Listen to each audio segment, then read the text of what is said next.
C'est parti pour un autre épisode de J'aime ta compagnie, le balado des entreprises ambitieuses qui n'ont pas de département marketing. Depuis plusieurs années, notre équipe accompagne des entreprises dans le développement de plans marketing et dans la concrétisation de leurs ambitions. On va se dire les vraies affaires, la réalité n'est pas la même quand tu n'as pas un département marketing complet pour assurer le développement des affaires de l'entreprise. Notre promesse, c'est que chaque épisode regorge de trucs et d'outils pour que vous puissiez prendre de meilleures décisions d'affaires. Ici, on s'élève ensemble pour bâtir des entreprises qui nous ressemblent et qui créent de la valeur pour nos communautés. Pour attirer et fidéliser les bonnes clientèles et les plus grands talents, tout est marketing. Et comme nous connaissons la valeur de votre temps, place à l'épisode. Alors, bienvenue dans ce nouvel épisode de J'aime ta compagnie qui s'appelle « 3 solutions pour vendre plus » ou « Comment convertir la clientèle potentielle en acheteur ». Bonjour les filles, vous arrivez comment aujourd'hui? Bonjour! Bonjour! Bonjour! On arrive lundi, hein. On enregistre des balados le lundi, puis j'arrive reposée en fin de semaine. Nous, on a fait de la peinture, on a peinturé. Donc, on a été 2 jours bien intenses dans la peinture, puis j'ai pas vu passer ma fin de semaine, mais en même temps, j'ai coupé de façon assez importante, dans le sens avec la vie, avec le travail. Donc, j'arrive renouvelée ce matin. Oh! Avec la couleur dans ta vie. Ouais, oui, clairement. Oui, c'est vert chez nous maintenant. C'est drôle, le rouge, on dirait que j'entends des avions à réaction dans le ciel chez vous. Je suis désolée, c'est vraiment le cas, genre ça fait tellement de bruit. C'est ouais. Bagotte, hein? Ouais, j'ai été dans les cadets de l'air, en force. Je sais reconnaître le son de Bagotteville. Ben, c'est ça, puis ils passent tous les jours, mais des fois on les entend moins, puis des fois plus, mais en tout cas. Mais ils s'entraînent, on veut qu'ils soient en forme. Rimouski, les mouettes, puis Chicoutimi, les avions à réaction. Alors, c'est deux mondes. Et comment Bravo. j'arrive aujourd'hui? J'ai passé une super belle semaine à la semaine numérique, la semaine passée. Oui. Puis en fin de semaine, je suis allée en Beauce. Vraiment comme j'ai de la lumière dans les yeux, je revis, je suis en pleine forme. Tu as fait de belles rencontres, tu as été bénévole, tu t'es impliquée, tu as vu des conférences. Puis là, c'est le lundi où tu reviens. J'ai hâte d'avoir la chance de t'en parler davantage. Ah oui, ça va prendre ça, mais j'ai de quoi pour vous, les filles. Oh! Puis on avait l'idée d'en faire un épisode de balado, toi et moi, ensemble, sur comment on fait pour développer son réseau en contexte d'événements comme ça, où on connaît pas nécessairement beaucoup de monde en entrant. Ça peut être intimidant. On se met, entre guillemets, en danger, mais quand on ose, qu'est-ce que ça donne? Puis les trucs que tu as développés là-bas, j'aimerais t'entendre là-dessus, mais ça sera dans un épisode ultérieur. Moi, j'arrive le cœur très réchauffé de ma fin de semaine. J'ai participé au 50e anniversaire du club de patinage artistique de Montjoly. Et j'ai fait une chorégraphie, on s'appelait les matantes ou les gériatriques, là, mais en tout cas, on disait la seule gériatrique, c'est là-bas. Mais on a eu énormément de plaisir. Énormément de plaisir. Puis là, je me rendais compte, aïe, tu sais, moi, ça fait 10 ans, je vais être...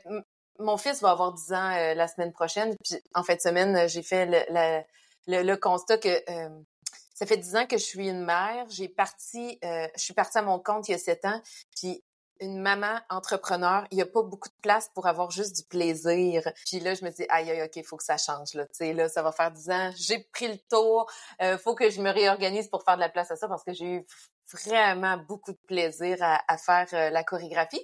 Et aussi, je dois dire que j'arrive un peu tout croche parce que là, les filles viennent de me faire réaliser que j'ai sauté un pilier, le pilier de la notoriété dans le parcours client. Alors aujourd'hui, on parle du pilier de la première expérience pour ceux qui nous connaissent depuis un certain temps. Et c'est mon humble erreur d'avoir sauté une thématique et d'avoir plongé directement dans le pilier de la première expérience. On s'est dit qu'on allait aller de l'avant pareil et revenir dans un épisode ultérieur sur la notoriété. Et puis comme on s'est dit, Marie-Michel, il y a pas d'ordre dans les piliers. Tu sais, oui, il y a un ordre dans la façon dont on raconte l'histoire du parcours client, mais si vous avez envie de vous attaquer au pilier de la première expérience avant de vous attaquer au pilier de la découvrabilité, ben c'est parfait parce qu'il faut aller là où sont nos plus gros bobos entrepreneuriaux, tu sais, d'affaires, de parcours client. Donc, voilà, peut-être qu'il y a une raison, il y a quelqu'un quelque part qui avait besoin d'entendre parler du parcours client, de la première expérience avant de la notoriété. Puis, je fais du surf sur ce que tu as dit. Moi, j'ai été longtemps à mon compte, toute seule. J'ai accompagné des gens qui se lançaient. Puis souvent, quand on se lance, l'erreur que tout le monde fait, c'est de donner beaucoup, beaucoup d'énergie à l'image de marque, l'identité de marque, à la découvrabilité. Genre, on va se faire un site web, aux cartes d'affaires, etc. Mais très peu à la première expérience. Puis la première expérience, c'est la place où on doit vendre. Puis si tu commences pas par ça, tu n'as pas d'oxygène dans ton entreprise. Puis ça, c'est le premier apprentissage qu'on fait à la dure en entrepreneuriat. Si tu vends pas, t'as pas une business. Tu as peut-être un logo, tu peux avoir une incorporation, tu as peut-être un comptable qui fait tes écritures de livres, tu as un compte QuickBooks, tu as une infolettre, mais si tu vends pas, tu n'as pas d'entreprise. C'est pas vrai qu'on peut juste vivre de subventions, de soutien, de X, Y, donc c'est un pilier, c'est probablement un des plus importants, puis quand lui va bien, après c'est le temps d'aller se faire connaître justement puis de prendre de la place, parce que les gens qu'on invite, on arrive à les convertir, entre guillemets, à les convaincre d'acheter. Donc, si j'explique vite fait, bien fait, c'est quoi la première expérience dans le parcours client comme nous, on le voit à la firme, c'est tout ce qui touche au processus de vente. Donc, toutes les personnes qui appellent, qui rentrent dans le magasin, qui visitent notre site web, est-ce qu'ils décident d'acheter, de poser action? C'est tout ce qu'on met en place pour les accompagner aussi dans un choix éclairé. Ça, je trouve ça important de le dire. Ici, on veut pas vendre à tout prix à personne. On veut mettre en place un processus qui permet aux gens de faire un choix éclairé, d'en nous acheter ou pas. Je veux faire le pont aussi parce que des fois, j'entends certains organismes, institutions publiques, parapubliques dire « Ben ouais, mais moi, je vends pas », puis ils veulent absolument se détacher de notre vocabulaire, mais il faut aussi penser à ça quand on est dans un OBNL ou dans un organisme parapublic. Par exemple, si on a des usagers, si on est au service d'une communauté avec notre OBNL, ben est-ce que les gens qui appellent vers notre organisme décident de s'engager dans la démarche qu'on offre? Est-ce qu'on arrive à embarquer des administrateurs? On le sait, des fois, sur certains conseils d'administration, on fait le constat, notre conseil d'administration, il est pas assez fort ou il est pas assez équilibré en termes de compétences. Mais les gens qu'on va chercher, ils veulent pas se joindre à nous. Okay? Notre processus doit être optimisé pour qu'on les convainque d'embarquer avec nous, puis pour les bonnes raisons. Même chose quand on parle de bénévolat, quand on parle de faire des dons, de recevoir des dons principalement, d'aller chercher des partenaires stratégiques. Donc ça, c'est tous des gens je vais le dire en franglais, qu'on veut closer. On veut closer quelque chose avec eux, on veut les convaincre d'embarquer. Puis aussi sur le plan RH, cette première expérience-là du parcours client peut se transposer en ressources humaines au moment du processus d'embauche. Hein? On voit les gens en entrevue, on se rencontre, puis là, on fait une offre d'emploi à quelqu'un, puis la personne décide d'aller ailleurs. Mais ça, ce qu'elle accepte ou pas, c'est une forme de processus de première expérience employée. Est-ce que la personne embarque dans mon équipe ou non? Et c'est important d'y penser en RH aussi. Donc, les filles, j'aimerais qu'on commence l'épisode, j'aimerais que vous me partagiez des histoires concrètes qu'on a vécues ensemble là, en accompagnant des entreprises, des organismes, puis dans lesquelles vous vous êtes dit « OK, ça, c'est un souci de première expérience ». Ben moi, j'ai pas en tête une expérience précise parce que c'est un cas qu'on voit souvent, puis même dans la vie de tous les jours, là, puis tu sais, on a souvent nos lunettes de marketeur aussi, là, quand on se promène dans la rue. Mais c'est ces moments-là où on a des outils de communication, notamment des publicités à la télé ou sur le web, puis il n'y a pas d'appel à l'action. Parce que ça, c'est ce qui fait basculer vers la première expérience. Donc, une super belle publicité, le nom de la compagnie. OK, mais c'est quoi la prochaine chose? Est-ce que je t'appelle? Est-ce que je visite ton site web? Est-ce que je viens te visiter en boutique? Qu'est-ce que tu veux? Qu'est-ce qu'on veut que notre client potentiel pose comme geste pour venir vers nous puis vivre cette première expérience-là? Puis d'un point de vue très personnel, j'ajouterais aussi que ce qui m'irrite parfois, c'est quand on arrive sur des sites web et on dit prenez un bouton prenez rendez-vous ou planifiez un appel ensemble, puis on clique sur ce bouton-là, puis on arrive sur un formulaire de contact générique avec nom, courriel, sujet. Ben je trouve qu'il y a un décalage entre ce qu'on me demande de faire puis le geste que je dois poser parce que bon, qu'est-ce que j'écris dans le courriel? Bonjour, je veux prendre rendez-vous, puis là on va me rappeler. Donc, non seulement pour le client, mais la personne à l'autre bout, il y a une possibilité d'optimiser ce processus-là, de dire, ben, on met un calendrier ou, tu sais, je comprends qu'il y a des contextes où c'est difficile de permettre à la personne de prendre elle-même son rendez-vous, mais mettons au moins une communication plus précise. Quelles sont vos disponibilités? À quel moment pouvons-nous vous rappeler? Tu sais, des choses comme ça pour vraiment faire sentir que on s'attend à ce que je demande un rendez-vous puis que je veuille prendre un rendez-vous, là. Donc, de venir optimiser puis rendre la chose un peu plus humaine. Puis je pense que Rouge va parler de ça aussi tantôt, là. T'as raison, puis d'expliquer le processus, tu sais, OK, je vais prendre rendez-vous, mais pourquoi, puis de quoi on va discuter, puis c'est quoi les prochaines étapes, ça peut être intéressant là, d'emblée d'expliquer pourquoi on fait ça, ce rendez-vous-là. Moi, de mon point de vue, dernièrement, j'ai assisté à des rencontres dans un organisme où c'était difficile d'embaucher des gens. Puis, ce qui se passait, c'est que les personnes venaient en entrevue, étaient très intéressées, puis du jour au lendemain, écrivaient, puis disaient « Ah, j'ai trouvé ailleurs ». Puis là, ben, t'es comme, mais voyons, t'as trouvé ailleurs. Puis la personne qui passait les entrevues n'était même pas au courant que la personne cherchait ailleurs ou faisait différentes démarches en même temps. Donc, il y a une forme de déception là qui s'opère. Puis c'est à ce moment-là qu'on peut se dire, ah ben, il faut travailler la première expérience. Pourquoi c'est important, Rouge, de travailler sur cette première expérience-là pour les organismes, les entreprises ambitieuses? Moi, je dirais que ça impacte. C'est vrai qu'on aurait dû parler de notoriété avant de parler de première expérience, mais moi, je veux juste dire que ça va impacter la notoriété de la marque. Parce que les personnes, en fait, la première expérience qu'ils vivent, si elle est positive, c'est que ça va permettre d'avoir comme une belle notoriété, une belle expérience de base déjà par rapport à notre offre de produits ou de services. Mais ça peut être aussi, tout à l'heure, tu parlais de collègues dans le domaine plus RH. Ben, c'est exactement la même chose parce que ça peut, en fait, tout ce qu'on fait, tout ce qu'on met, tout ce qu'on va mettre dans notre première expérience, ça va pouvoir renforcer notre notoriété par la suite. Puis, bien évidemment, ça va faire aussi que si une clientèle est heureuse de sa première expérience, ben, elle va revenir. Ça va nous permettre d'attirer, de fidéliser notre clientèle idéale. Puis, moi, j'avais juste un exemple en tête parce que à Madagascar, j'ai été beaucoup dans les salons.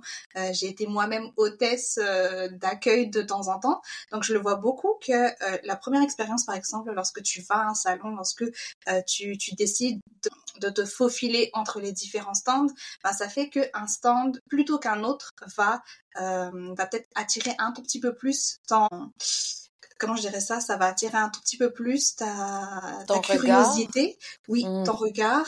Puis, mais en fait, tout ce qu'il y a sur le stand, ça va participer justement à ça, et c'est ça qui fait l'importance de cette première expérience-là. Ça peut être le personnel, ça peut être l'accueil, ça peut être l'agencement, ça peut être tout plein de trucs en fait qu'on va mettre en place, qui va permettre d'avoir vraiment une première expérience super positive. J'aime ton exemple parce que souvent, je trouve que c'est sous-estimé par les entreprises, organisations qui vont dans des salons. Ils pensent à leur kiosque, puis oui, OK, au-delà d'attirer l'œil, OK, on attire l'œil, la personne se dirige vers nous, mais qu'est-ce qu'on en fait après? Où est-ce qu'on la dirige?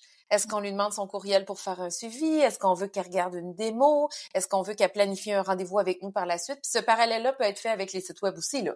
Mais tu sais, ton exemple de salon, il est criant de vérité parce que oui, c'est collé à la notoriété, tu te fais connaître.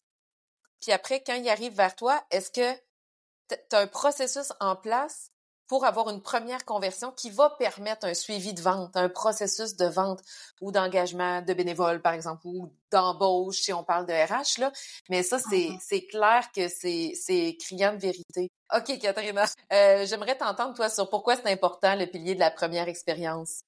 Mais je ferais du pouce sur ce que Rouge a dit, puis je pense qu'on pourrait changer le nom de ce pilier-là pour l'appeler, le pilier de la première impression. Ou donc, le pilier de la première vente. Ouais, mais c'est sûr que dans toutes les actions de notoriété, d'identité de marque, il y a des impressions, là, tu sais, je veux dire, on transmet déjà quelque chose autour de nous, mais c'est la première fois qu'on a un contact direct avec notre clientèle. Donc, c'est le moment vraiment de faire une bonne première impression, parce qu'après, ça va être difficile de reprendre la balle si ça s'est moins bien passé. Ce sera pas impossible, surtout si c'était pas, tu sais, je veux dire, il y a pas de mauvaises intentions derrière, là. Mais ça va être plus dur à rebâtir, là, cette impression-là qui a été un petit peu malmenée auprès d'un client potentiel. Puis après, ben, la personne, t'es gros, je le disais, elle parle de nous. Donc, si ça a pas bien été, même si elle n'a pas acheté, elle va dire, ben, va pas là, tu sais, j'ai pas eu un premier bon contact, le service a pas été bon, puis j'ai pas acheté, finalement, j'ai rebroussé chemin. Donc, comme elle peut aussi, puis je pense qu'au moment où ça va être diffusé, il va y avoir l'épisode avec Jean-François Gagnon, mais tout comme aussi un client peut décider de rebrousser chemin parce que ce qu'on lui offre ne lui convient pas, puis ça, c'est tant mieux, ça permet de filtrer aussi. Mais là, c'est pas parce qu'il y a une mauvaise expérience, c'est juste parce qu'il s'est rendu compte que ce qu'on avait à lui offrir ne correspondait pas à ce dont il avait besoin.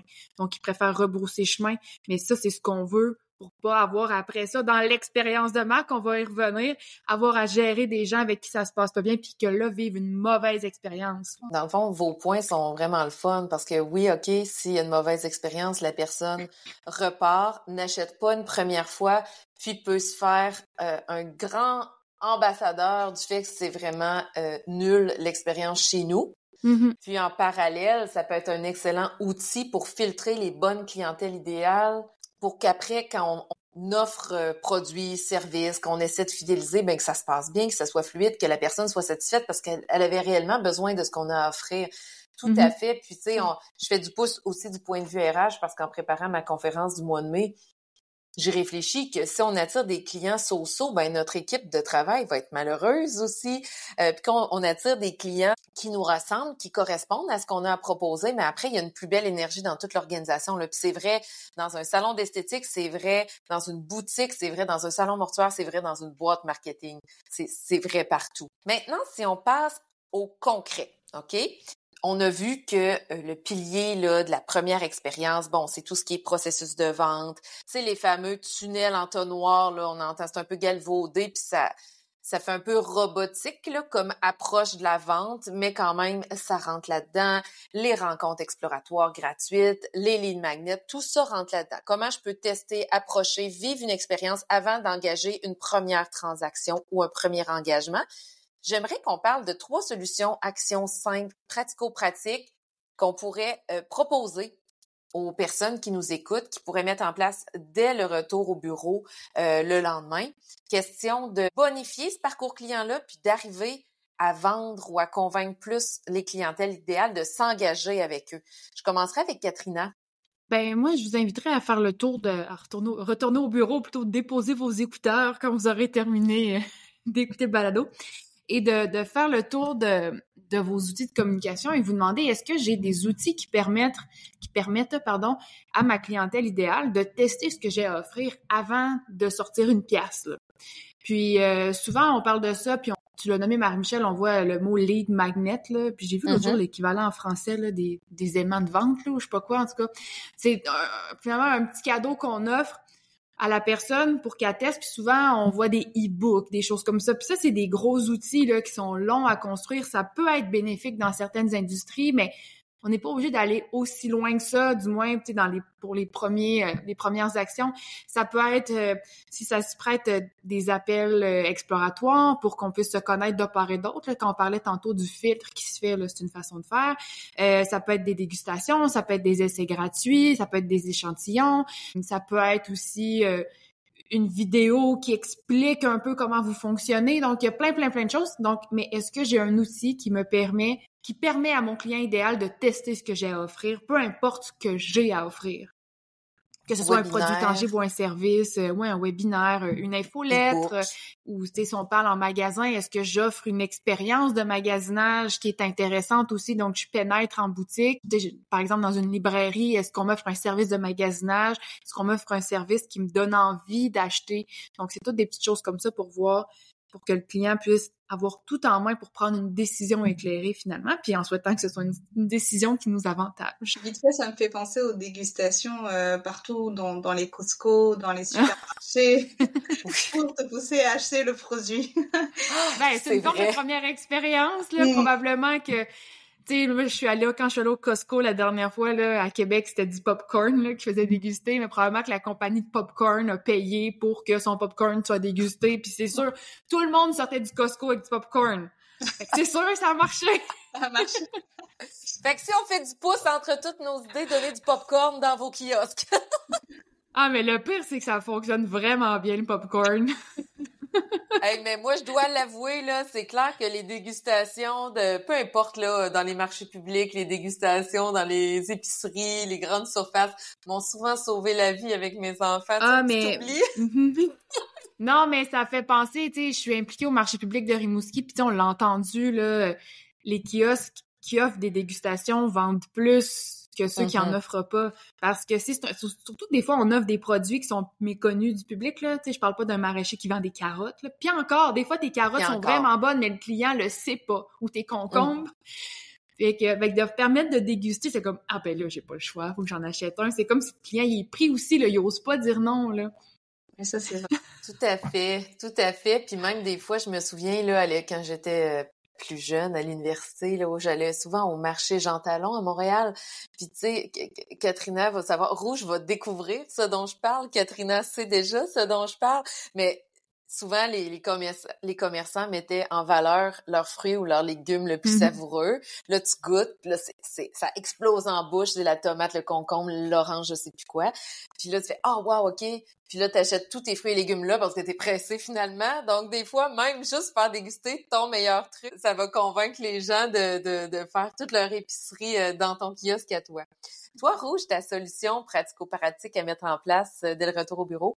Katrina, tout à l'heure, tu parlais d'outils. Moi, je vais peut-être enchaîner plus sur la partie communication parce que aujourd'hui, c'est comme une obligation, je dirais, de personnaliser notre communication, surtout qu'on est beaucoup dans un contexte automatisé. Donc, première chose, quand je dis personnaliser la discussion, je vais juste revenir par rapport à une discussion que j'ai eue avec une collègue lors de la semaine numérique. C'est une collègue qui est entrepreneur en région, qu'elle est beaucoup dans la transformation numérique. Donc, comme elle est entrepreneur, elle est toute seule à son compte. Des fois, on se dit, oui, je vais automatiser pour faciliter en fait tout ce qui est communication, pour être sûr pouvoir communiquer de manière très, très, très large. Mais en fait, à travers ça, oui, tu arrives à communiquer à plein de personnes, mais après, le retour là-dessus est pas forcément, c'est pas forcément représentatif de ce que tu recherches. Donc, pouvoir personnaliser nos discussions avec notre clientèle, même si on utilise des outils d'automatisation. Elle me parlait notamment de Wallaxy sur lequel elle travaille pour tout ce qui est LinkedIn. Donc ça, je trouve, c'est une belle solution déjà de, oui, pouvoir utiliser l'automatisation, mais de personnaliser nos discussions. Donc, première chose. Deuxième chose, toujours en termes de communication, ça va être d'adapter les interactions en fonction de l'attente de nos clients. Je pense qu'on en a parlé un tout petit peu tout à l'heure, c'est que oui, même si on a une seule offre, elle peut être communiquée de différentes manières afin qu'elle puisse répondre au mieux aux besoins de notre clientèle. Puis à travers tout ça, à travers cette communication, la finalité en fait c'est de créer un climat de confiance dans une communication vraiment transparente, authentique, très humain parce qu'aujourd'hui on est beaucoup à travers des écrans. Puis moi ça me fait juste penser en fait qu'il y a quelques mois de cela, j'avais acheté un ordinateur sur Apple. Puis comme je connais pas toutes les marques, je me suis dit ok, je vais aller sur Apple parce que je connais. Puis par la suite, j'ai commencé à utiliser le chatbot d'Apple. Ça se faisait sur mon téléphone. Donc je suis passée de message vers un appel. Puis durant l'appel, au final, ça s'est finalisé en me disant ok, on a compris votre attente. Voici le produit qui vous convient le mieux. Puis finalement, on va vous envoyer votre facture, plutôt bon de commande, sur votre courriel. Donc, directement, là, j'avais tout ce qu'il me fallait dans mon courriel. J'avais juste à cliquer, rentrer ma carte de crédit, puis ça a été fait, ça a été livré. Donc, rien que ça, vraiment, à pouvoir créer ce climat de confiance-là et se dire qu'en finalité, je fais mon achat, que je suis sûre de mon achat et que, voilà, c'est juste qu'on est content après, en fait, d'avoir pu vivre cette expérience-là. Puis que je comprenne bien, dans le fond, tu as parlé à un chatbot sur le site web pour ensuite être redirigé vers un humain au téléphone? C'est ça. Qui t'a conseillé dans le bon choix de ton ordinateur, là, les paramètres dont tu avais besoin pour être heureuse? OK, je comprends. Puis après, pour dans le courriel... directement m'envoyer par courriel. OK, c'est ça qu'il te faut, ça coûte tant, t'as juste à payer. C'était vraiment facile. Puis tout ça, je le fais de chez moi. Ben, il y a quelque chose là-dedans, tu sais, dire qu'est-ce qui peut être automatisé puis qui n'a pas de valeur ajoutée d'être avec un humain en tant que tel. Puis, quels sont les éléments pour lesquels, non, ça prend un humain, puis oui, ça a une valeur ajoutée. Puis de plus en plus, on le voit, là, moi, tu sais, on se forme constamment, on se partage des articles, puis on le voit que les gens n'aiment pas tant que ça les chatbots. Si le chatbot est efficace puis que c'est pour répondre à une question de base, c'est une chose, mais quand tu cherches un conseil, oui, tu veux parler à un humain qui va te rassurer dans ton choix. Comme tu le nommes très bien, Rouge, la confiance s'établit. Quand tu as l'impression que c'est juste un robot l'autre bord, est-ce que la confiance s'installe? Pas du tout, là. Quand on demande on a des questions plus subtiles à poser, qu'on va être certain de faire le bon choix pour soi, c'est clair que ça peut valoir le coup de réfléchir à où est-ce qu'on s'assure d'être humain, puis où est-ce qu'on s'aide d'automatisation puis de technologie. Nous, à la firme, je le vois, là, par exemple, il n'y a aucune valeur ajoutée à ce que on passe un appel pour planifier une rencontre. Quand on a des outils comme Calendly, par exemple, qui nous permettent de planifier des rencontres efficacement, j'envoie le lien, la personne planifie au moment qui lui convient, plutôt que de s'envoyer 8 courriels ou de s'appeler, tu sais, ça alourdit beaucoup le quotidien de tout le monde. Donc, l'outil a une valeur ajoutée, mais je fais un parallèle. Moi, souvent, quand j'envoie une offre de service ou quand je fais des suivis dans notre processus de vente, j'ajoute des vidéos Loom asynchrones parce que je veux pas toujours déranger les personnes et leur dire hey, j'ai une présentation à te faire puis je veux le prendre le moins de temps possible, mais je veux ajouter de l'humanité max parce que c'est des grosses transactions, des stratégies marketing puis je veux m'assurer de bien expliquer les différentes offres. Donc très bon point là que c'est le fun d'automatiser, mais attention, on veut communiquer un humain parfois. Je peux peut-être conclure sur ma solution, la solution numéro 3, la solution que j'aurais aimé amener. C'est clair que moi, je suis fatigante, mais je parle tout le temps d'indicateurs de performance. On arrive à concrétiser en entreprise ce qui est mesuré. Quand c'est mesuré, toute l'équipe de travail qui collabore à l'atteinte de l'objectif comprend ce qu'il doit générer comme résultat. Puis après, ça arrive à la firme. Tu sais, vous savez clairement et de façon chiffrée, c'est quoi nos objectifs. Donc, chacune de vous deux, dans votre quotidien, là, quand on se parle pas, ben vous êtes bien plus en mesure d'utiliser votre jugement puis de faire des changements dans votre quotidien pour arriver à l'objectif. Vous pouvez contribuer à arriver à l'objectif, tandis que si je restais tout seul dans mon bureau avec mes indicateurs puis que je serais juste comme contente, pas contente, contente, pas contente, ben vous pourriez pas y participer à la concrétisation. Puis souvent, ça nous donne vraiment un indicateur de ce que ça va bien ou que ça va mal. Nous, quand on parle du pilier de la première expérience, c'est qu'on calcule souvent, c'est le taux de closing ou le taux de vente ou le taux de conversion. Donc, on divise le nombre de ventes sur le nombre de personnes qui nous ont demandé de l'information, un devis, qui sont rentrées en boutique, etc. Moi, à la firme, mon taux de closing idéal, c'est 50%. Souvent, ça surprend les gens, là. Moi, je veux aller chercher un oui pour un non, OK? Puis même dans l'industrie, souvent, même les gens disent « faut que tu aies un 40% de closing parce que sinon, t'es vraiment pas assez cher. » Mais moi, je me dis 1 sur 2, c'est mon sweet spot. C'est ce que je vise. D'ailleurs, on est un petit peu au-dessus en ce moment. C'est fascinant. On a monté un peu au-dessus. Puis là, je suis comme « Ah! Qu'est-ce que ça veut dire? » On va y réfléchir, mais c'est important de se donner un objectif puis de le mesurer. Par exemple, dans une boutique en ligne, ça peut être le nombre de transactions divisé par le nombre d'utilisateurs uniques par mois. Puis de voir si, toutes les actions que je mets en place dans mon site web de vente en ligne, avec mon infolette, etc., est-ce que ça fait monter mon taux ou ça le fait baisser ou il stagne. Et puis, c'est vraiment au fur et à mesure de la mesure de cet indicateur de performance, du taux de closing, entre guillemets, là, excusez mon franglais, mais c'est l'expression la plus efficace, qui nous permet de voir si les actions qu'on met en place dans notre pilier de la première expérience fonctionnent. Tu sais, les 2 belles idées des filles, est-ce que ça fonctionne? Puis est-ce que c'est mesurable? L'effet de cette action-là concrétisée, qu'est-ce qu'elle donne concrètement sur mon taux de closing? Alors, sur ce, je vous invite à mettre une des 3 actions en place. Rappel de ces fameuses actions. Donc, comme disait Katrina, créer quelque chose qui permet à la personne de tester avant d'acheter pour être convaincue que c'est le meilleur choix pour elle et le faire de façon intentionnelle. Pour ce qui est de rouge, c'était oui, automatiser le processus de vente, mais attention aux communications, puis garder le plus possible de communication humaine quand c'est pertinent. Et ma solution, sans surprise, mesurer. Alors les filles, avez-vous aimé notre compagnie? Comme toujours. Comme toujours. Comme toujours. Puis, éventuellement, on peut voir derrière Katrina, mais j'ai un petit bureau qui est en train de se construire. Éventuellement, le son va devenir de mieux en mieux dans ce balado et j'ai bien hâte de voir ce que l'avenir nous réserve avec. Ça va nous faire un petit mini-studio, là, ça va être chouette au bureau. Alors, sur ce, si vous aussi, vous avez aimé notre compagnie, assurez-vous d'aller suivre le balado, de vous abonner sur la plateforme de votre choix et si vous avez un 2 minutes de plus, tous les avis sont bienvenus. Ça nous donne un gros coup de main. Mais on se dit à la semaine prochaine, les filles. À bientôt. À la semaine prochaine. Bye bye.